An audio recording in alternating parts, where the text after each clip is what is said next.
मैं एक केस देख चुका हूँ जिसमें मैंने एक पेशेंट को स्ट्रोक होते हुए देखा था वाइल एक्सरसाइजिंग। अच्छा।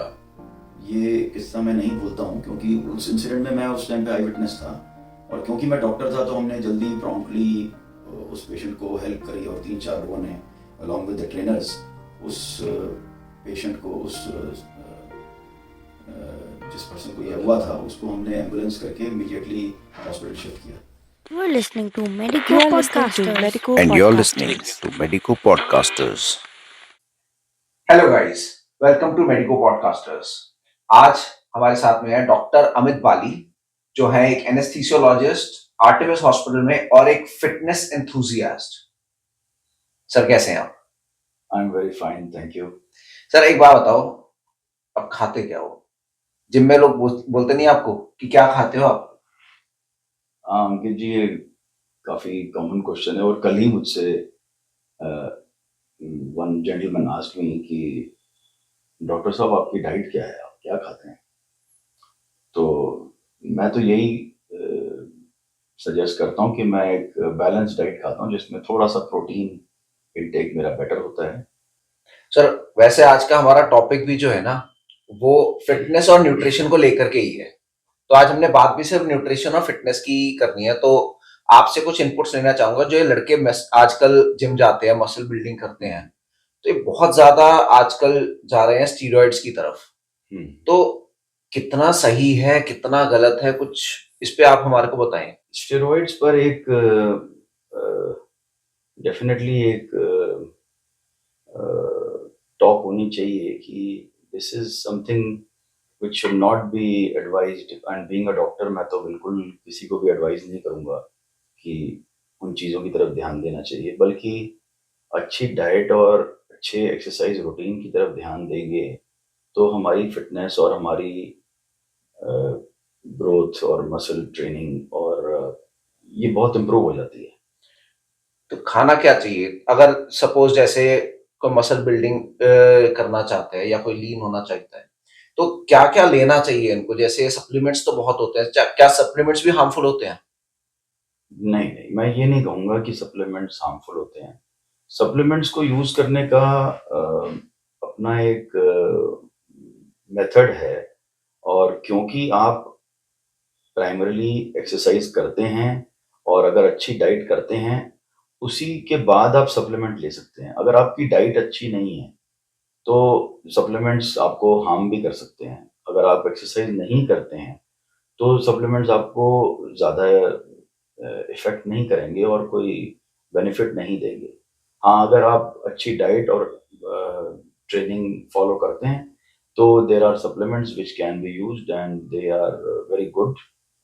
आई have lot of experience with good diet and supplements and to good effect। अच्छी चीज़ है अगर आप एक्सरसाइज अच्छी करते हैं।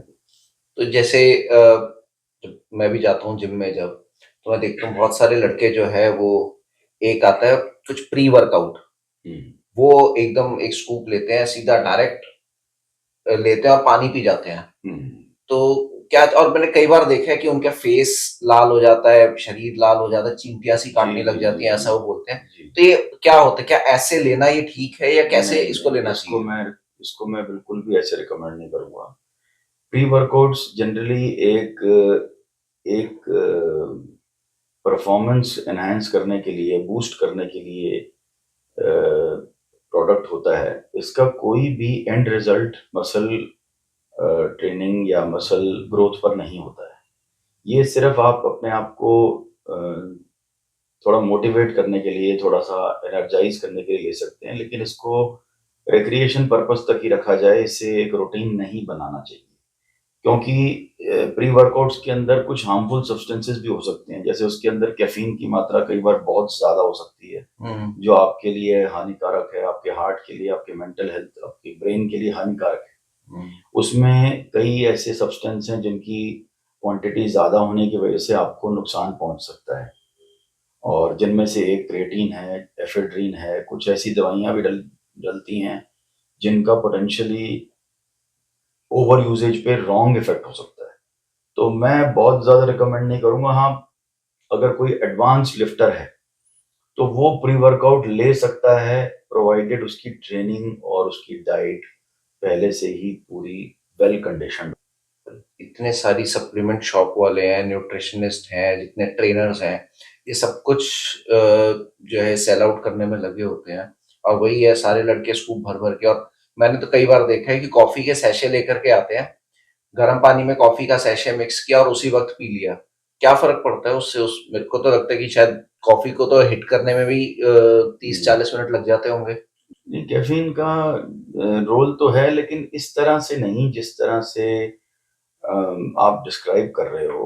तो शॉर्टकट क्योंकि मेथड हो गया हाँ, फिर। ये शॉर्टकट मेथड्स हैं, they can be harmful if taken in overdose और टेकन टू फ्रीक्वेंटली।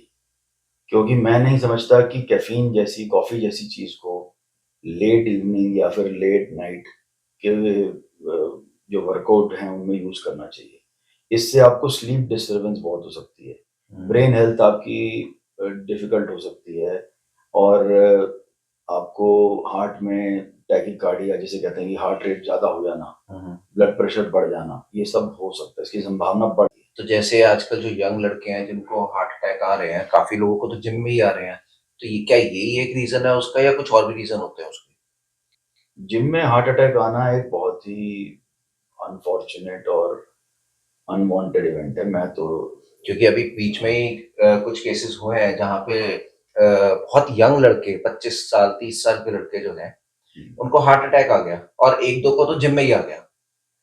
तो क्या कारण रह सकते हैं इन सब चीजों का? बिकॉज इतने यंग लड़के के ब्लॉकेज तो आई डोंट थिंक कोई वो होगा, फिट लड़के थे। ऑनलाइन भी देखा है, कई न्यूज देखी हैं कि जो एथलीट्स हैं जो अपने आप को थोड़ा सा ओवरबोर्ड ले जाते हैं और बियॉन्ड द लिमिट्स में ले जाते हैं, और इस तरह के सप्लीमेंट्स और इस तरह के दवाइयाँ यूज करते हैं, उन्हें ये रिस्क पड़ जाता है।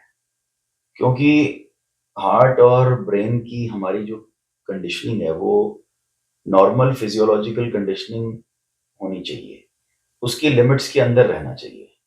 अगर आप एक आदमी को, जैसे 2 मंजिल स्टेयर चढ़ने को मुश्किल हो रहा है, या फिर 2-3 मंजिल वो स्टेयर्स नहीं चढ़ पा रहा है, और आप उसको कहो कि जाओ यहाँ से 2 किलोमीटर तक भागते रहो, रुकना नहीं है, तो उस आदमी का हार्ट फेल होने के बहुत ज़्यादा चांसेस हैं। इसी तरह से हमारी बॉडी की फिजियोलॉजी होती है कि अगर हमारे हार्ट और ब्रेन को एक स्पेसिफिक हार्ट रेट की कंडीशनिंग है, अगर हम उस हार्ट रेट को उससे 25 या 30% ऊपर ले जाते हैं और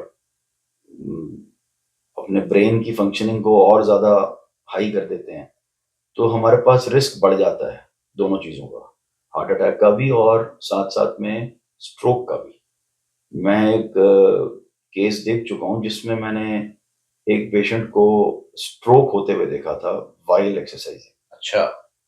ये किस्सा मैं नहीं भूलता हूँ, क्योंकि उस इंसिडेंट में मैं उस टाइम पे आई विटनेस था, और क्योंकि मैं डॉक्टर था तो हमने जल्दी प्रॉम्प्टली उस पेशेंट को हेल्प करी, और 3-4 लोगों ने अलॉन्ग विद द ट्रेनर्स उस पेशेंट को, उस जिस पर्सन को ये हुआ था उसको हमने एम्बुलेंस करके इमीडिएटली हॉस्पिटल शिफ्ट किया। तो ये चीजें कॉमन तब हो जाती हैं जब आप अपने लिमिट्स को नहीं समझ पा रहे, या फिर आप अपने डॉक्टर के रिकमेंडेशन के बगैर कुछ सप्लीमेंट्स ले रहे हो या कुछ ऐसी चीजें ले रहे हो जो आपको हार्म पहुंचा सकती हैं। तो कार्डियो करना इसलिए इम्पोर्टेंट भी हो जाता है कि कार्डियोवैस्कुलर एक्सरसाइजेस करी जाए। जी जी, कार्डियोवैस्कुलर वर्कआउट्स जैसे कि ट्रेडमिल और वॉकिंग और स्टेयर क्लाइंबिंग, ये ज्यादा जरूरी है। वगैरह भी आ गए हैं काफी जिम। ये जरूरी हैं क्योंकि इससे आपकी स्टेमिना और एंड्योरेंस बनी रहती है, तो आपको पता होता है कि आप अपने हार्ट हेल्थ को कैसे कंडीशन कर रहे हैं और आपके लिमिट्स क्या हैं। अगर आप बिल्कुल भी इस तरह की ट्रेनिंग ना करें और अचानक अपने आप को किसी ऐसी दवाई की तरफ ले जाएं या ऐसी सप्लीमेंट की तरफ ले जाएं जो कि आपका हार्ट रेट बढ़ा रही है और जो आपका ब्रेन की स्टिमुलेशन को बढ़ा रही है, तो ये आपके लिए खतरनाक हो सकता है। तो जितने मैं देखता हूँ, जैसे जिम में भी जाता हूँ, तो बहुत सारे लड़के हैं, मतलब यंग ही हैं, और मैं देखता हूँ कि वो ना कार्डियो करते हैं ना कुछ करते हैं, सिर्फ वेट ट्रेनिंग कर रहा है, बाइसेप शोल्डर, उनके डे फिक्स्ड है, उन्हीं फिक्स डेज पे वो करा, कोई कार्डियोवैस्कुलर एक्सरसाइज नहीं करी, कुछ नहीं करी, कुछ वार्म अप थोड़ा बहुत किया, कोई स्ट्रेचिंग नहीं करी। तो ये कितना गलत इफेक्ट लेकर के आता है, क्योंकि मैं खुद देखा है कि मैं तो बहुत स्ट्रेचिंग करता हूँ, तो मैंने खुद देखा है कि बहुत सारे लोग हैं, उनकी बॉडी फिर उस हिसाब से डेवलप नहीं हो पाती। क्या वो ये रीजन है, क्या रीजन है इसमें? और ये जो मास गेनर्स आते हैं, ये इसमें क्या इनको हेल्प कर रहे हैं या इनका नुकसान कर रहे हैं? देखिए, पहले तो मैं आपके पहले वाले क्वेश्चन का जवाब देता हूँ कि जो जिम में ट्रेनिंग होती है, एक्सरसाइज होती है, उसमें कार्डियो और स्ट्रेचिंग और प्री वार्म अप और फिर कूल डाउन स्ट्रेचिंग बहुत इंपॉर्टेंट है। ये इसलिए इम्पोर्टेंट है क्योंकि हमारी बॉडी जब किसी चीज़ को एक्टिव वर्कआउट में, एग्रेसिव वर्कआउट में कॉन्ट्रैक्ट करती है, तो मसल की टाइटनेस बढ़ जाती है। और जब हम वर्कआउट खत्म कर चुके हैं, हम अपना गोल अचीव कर चुके हैं, तो उस टाइम पर उस मसल का रिलैक्स होना, उसका कूल डाउन होना और उसका वापस अपने नॉर्मल कंडीशन में चले जाना ज़रूरी है।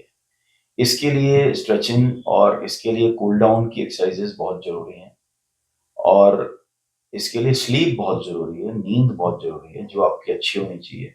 लोग ना बात कि तो आपके 2-2 ऐसे बजे तक सोते ही नहीं है ना लोग कि आजकल। ना कि ऐसे सप्लीमेंट लेना जिससे आपको नींद भी नहीं आ रही, जैसे कैफीन हो गई। जैसे कैफ़ीन, जैसे मैंने आपको पहले बताया।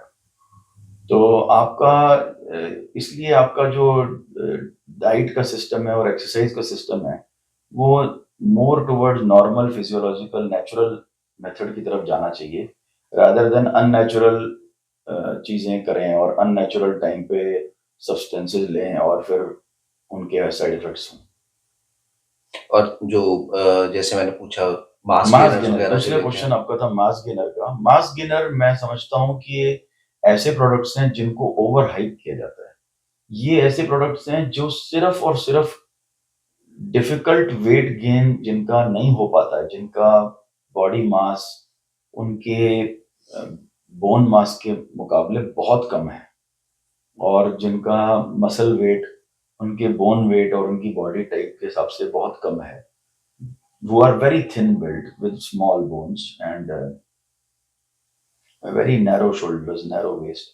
तो ऐसे जो जो यंगस्टर्स हैं या ऐसे जिम गोअर्स हैं, उनके लिए मास गेनर को यूज किया जा सकता है। उनकी भी पूरी तरह से डिपेंडेंट मास गेनर पे नहीं होनी चाहिए, रादर उनकी डाइट और एक्सरसाइज की शेड्यूल इस तरह की होनी चाहिए जिससे वो अपने आप को चेंज कर सकें। तो ये तो नेचुरल चीजों से भी तो किया जा सकता है ना, जरूरी तो नहीं है कि मास गेनर्स और ये सब चीजें ली जाए जी उसमें। नहीं, जी नहीं। मास गेनर्स का जो मैंने जो सिस्टम देखा है और उसको जो मार्केट किया जाता है, उसको मार्केट एक ही चीज पे किया जाता है जिसका नाम होता है शुगर्स, जिसको हम शुगर्स बोलते हैं। जैसे मास गेनर्स में एक शुगर डलती है जिसका नाम होता है माल्टोडेक्स्ट्रिन। माल्टोडेक्स्ट्रिन पानी को अब्सॉर्ब करती है। 1 ग्राम माल्टोडेक्स्ट्रिन 4 ग्राम पानी को अब्सॉर्ब करता है। अच्छा। तो अगर आप 20 ग्राम के आसपास माल्टोडेक्स्ट्रिन लेते हैं तो आप समझ लीजिए आप 80 से 100 ग्राम तक पानी सोख लेंगे, यानी कि आपकी मसल बड़ी लगेगी। और तो ये एक शॉर्ट टर्म मेथड है अपने मसल को हाइड्रेट करने का, गेन करने का। लेकिन जो टाइम टेस्टेड है और जो हमेशा से चलता है और नेचुरल मेथड है, वो डाइट ही है। क्योंकि अगर आपकी डाइट इंप्रूव होएगी, स्लीप इंप्रूव होएगी, तो आपका मास गेन करना, वेट गेन करना आसान रहेगा। ना कि इन पर डब्बों पे डिपेंड करना, क्योंकि इनका यूज है। मैं फिर से करेक्ट करूंगा, मैं ये नहीं कहूंगा कि ये लेने बिल्कुल गलत है। मैं ये कहूंगा कि इनका यूज करना with good exercise and diet schedule जरूरी है। तो मतलब आप के हिसाब से डाइट ज्यादा इंपॉर्टेंट है, ये भी इंपॉर्टेंट है, लेकिन एक कंट्रोल्ड मैनर में। जी जी जी। ये जैसे मैं देखता हूँ आजकल लड़के लोग जो है, और लड़कियां भी बहुत सारी, वो 8-10 तरीके के अलग अलग अलग अलग सप्लीमेंट्स पूरे दिन भर में चलाते हैं, लेकिन वो डाइट पे अपना ध्यान नहीं देते।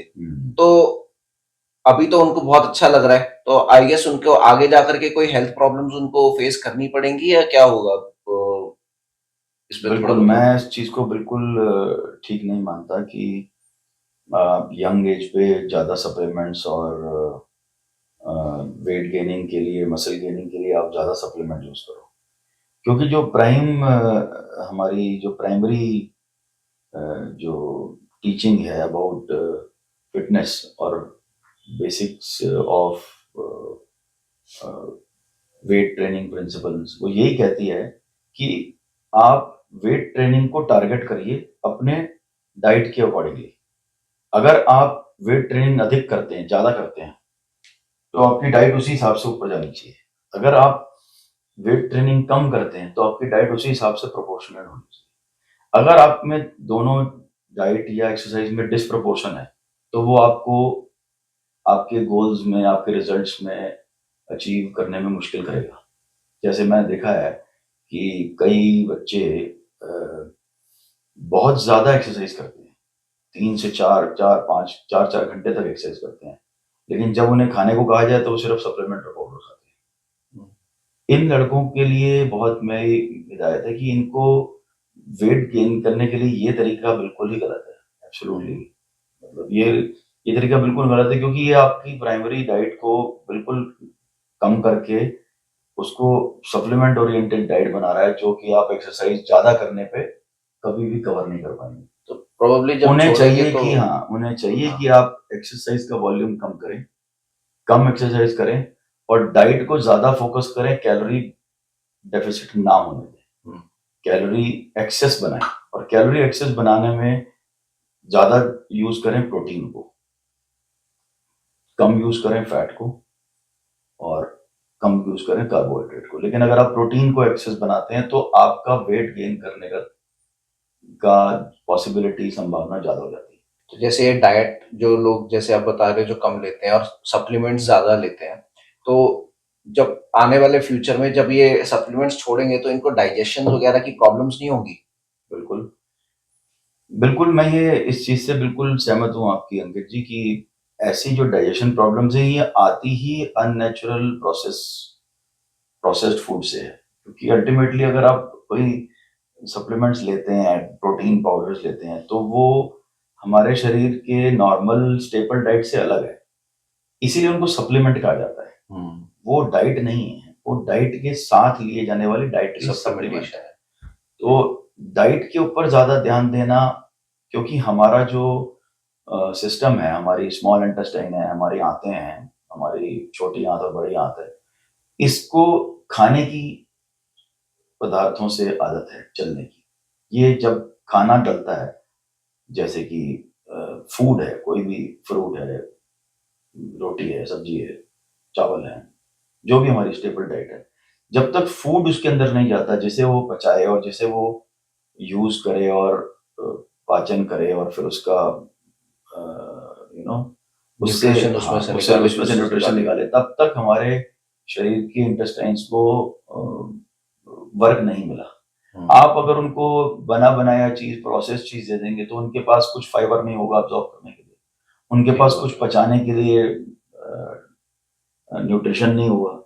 तो न्यूट्रिशनल डेफिशिएंसी, विटामिन डेफिशिएंसी देखने को मिलती है ऐसे लोगों में। और क्योंकि डाइट कम है, तो वेट गेन होने में भी डिफिकल्टी होती है। फिर वो पूछते हैं कि क्यों नहीं हो रहा भाई, हम इतनी एक्सरसाइज कर रहे हैं। तो एक्सरसाइज को डाइट के साथ बैलेंस करना बहुत जरूरी है।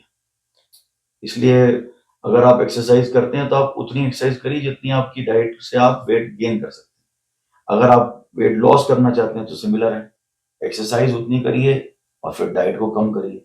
तो ये दोनों एक दूसरे के पूरक है। हाँ, पूरक हैं, कि ये इन दोनों का रेशियो मेंटेन रहना चाहिए अकॉर्डिंग टू आप क्या चाहते हैं।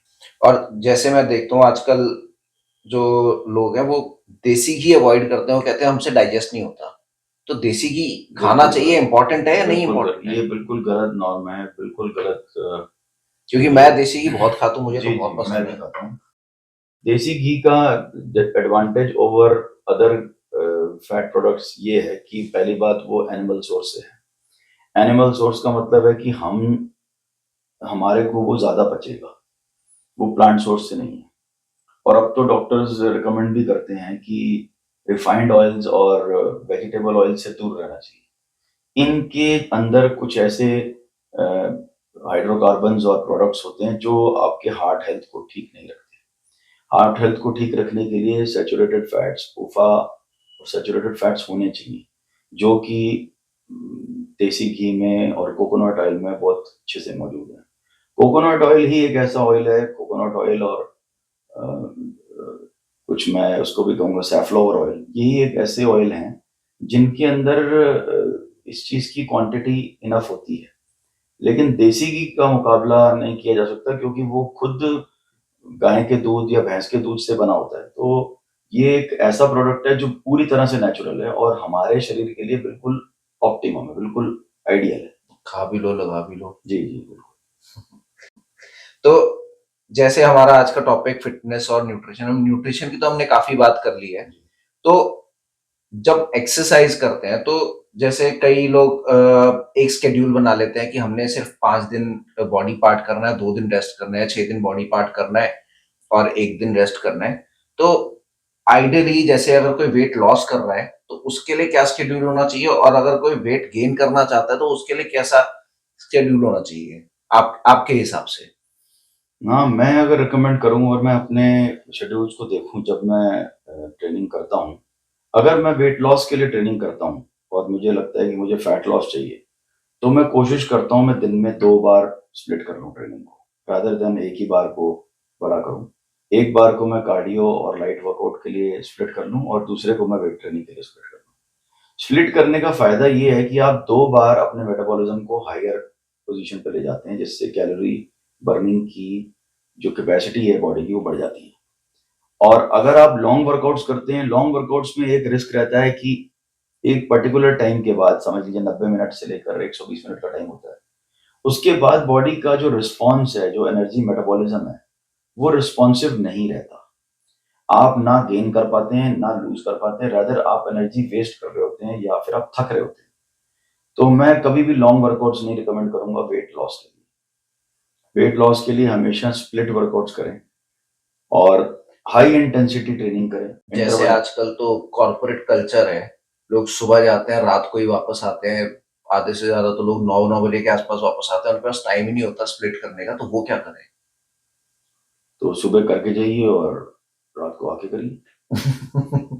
लेकिन जैसे जैसे बहुत सारे वर्किंग मदर्स होती हैं, वो उनको बच्चों को भी तैयार करके सुबह भेजना है और फिर ऑफिस जाना है, तो फिर रात के 8-9 बजे उनको तक वापस अपने आना है। उनको अपने शेड्यूल में कहीं ना कहीं उनको शॉर्ट कार्डियो वर्कआउट्स या शॉर्ट होम वर्कआउट्स ऐड करने पड़ेंगे, क्योंकि अगर हम कोई शॉर्ट वर्कआउट रखते हैं तो वो वर्कआउट्स आपको बहुत हेल्प करते हैं, क्योंकि वो थोड़ी देर के लिए आपका मेटाबॉलिज्म ऊपर कर देते हैं। और अगर आपका वाटर इनटेक अच्छा है, अगर आप पानी अच्छा लेते हैं और कैलोरी बर्निंग कर रहे हैं, तो डेफिनेटली आपको वेट लॉस होगा, अगर आपका वाटर इनटेक अच्छा है तो इसमें कोई सप्लीमेंटेशन भी उनको लेना चाहिए, या सिर्फ अपना 30 मिनट 40 मिनट से फटाफट कार्डियो करा और उसके बाद फिर वापस घर के कोर्स में लग गए? सप्लीमेंट में, वेट लॉस के सप्लीमेंट्स में बहुत ज्यादा विश्वास नहीं रखता हूँ, जैसे क्योंकि लोग आजकल एल कार्निटाइन बहुत ज्यादा प्रमोट करते हैं। एल कार्नाटाइन एक अच्छा प्रोडक्ट है। एल कार्नाटाइन, अब वही बात पर आता हूँ कि जब आप स्प्लिट वर्कआउट कर रहे हैं तो आप जो कार्डियो वाला वर्कआउट कर रहे हैं, जिसमें आप वॉल्यूम ज्यादा दे रहे हैं, टाइम ज्यादा दे रहे हैं, रेपिटेशन ज्यादा दे रहे हैं, ऐसे वर्कआउट को कार्निटीन बहुत हेल्प करेगा। और कार्निटीन उस वर्कआउट को हेल्प नहीं करेगा जहां पे आप वेट गेन करने की कोशिश कर रहे हैं, हेवी वेट उठा रहे हैं, हाई लिफ्टिंग कर रहे हैं। वो कार्डियक हेल्थ की तरफ ज्यादा ध्यान देता है कार्निटीन। और कार्डियक हेल्थ का मतलब हो गया कि वो कार्डियोजेनिक फैट बर्निंग ज्यादा करता है। वो मसल की जो फैट बर्निंग है, मसल कार्डियो को इतना नहीं हेल्प करता जितना वो ओवरऑल कार्डियो को हेल्प करता है। और इतनी अलग अलग जो है सबकी थियोरीज आती हैं फैट बर्निंग को लेकर के और इन सब चीजों को लेकर के, कि जैसे कि मैं पहले भी कई बार मैं कई जिम्स में भी सुना है, खुद भी एक्सपीरियंस किया है, लोगों ने आकर के बोला है, वो कहते हैं अगर आपको ज्यादा फैट लॉस करना है तो आप कार्डियो 40% करो, 60% वेट ट्रेनिंग करो, लेकिन आपका जो होगा वेट लॉस जो होगा वो आपकी डाइट से होगा। तो यहाँ पर कितनी सच्चाई है कि 40 कार्डियो सिर्फ 40% और 60% वेट लिफ्टिंग तब भी करनी ही पड़ती है? मैं आपको वेट लिफ्टिंग और कार्डियो का एक बेसिक डिफरेंस बताता हूँ। आपका क्वेश्चन बहुत सही है और इसके लिए ये जानना बहुत जरूरी है कि जो वेट ट्रेनिंग है, जिसे हम बॉडी बिल्डिंग भी कहते हैं और exercising on machines as well as free weights जिसको हम कहते हैं, इसका मुकाबला कार्डियो से आप नहीं कर सकते इन कैलोरी बर्निंग, क्योंकि ये एक आइडियल सिस्टम है। कार्डियो जो है वो इससे इंफीरियर सिस्टम है। वो इससे इंफीरियर है। कार्डियो आपके, जैसा कि नाम सजेस्ट कर रहा है, वो आपकी हार्ट हेल्थ को अच्छा कर रहा है।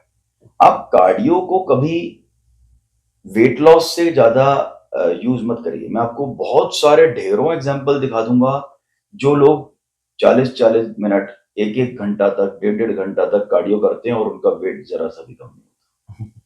उल्टा वो और ज्यादा